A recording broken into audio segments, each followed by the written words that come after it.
आपण पाहत आहात RK न्यूज, बातमी तुमची, आवाज आमचा। जयसिंगपूर गुन्हे शोध पथकाची उल्लेखनीय कामगिरी। 2.50 लाखाचे 20 गहाळ अँड्रॉइड मोबाईल मूळ मालकांना परत। जयसिंगपूर पोलीस ठाणे हद्दीतील आठवडा बाजार, गर्दीची ठिकाणे, एसटी स्टँड परिसर तसेच प्रवासादरम्यान गहाळ झालेले विविध कंपन्यांचे एकूण 20 अँड्रॉइड मोबाईल जयसिंगपूर पोलीस ठाण्याकडील गुन्हे शोध पथकाने हस्तगत करून मूळ मालकांना परत केले आहेत। या मोबाईलची किंमत सुमारे 2,50,000 रुपये इतकी आहे।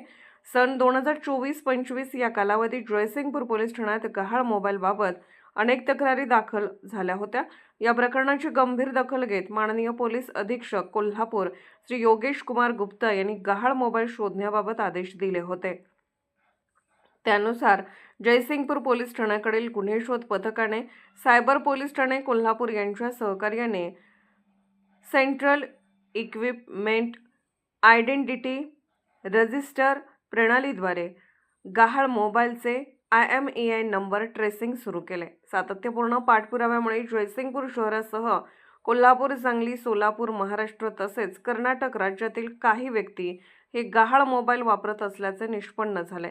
सर्व मोबाईल जयसिंगपूर पोलीस ठाणे येथे पोलीस निरीक्षक सत्यवान हाके यांच्या हस्ते मूळ मालकांना परत करण्यात आले।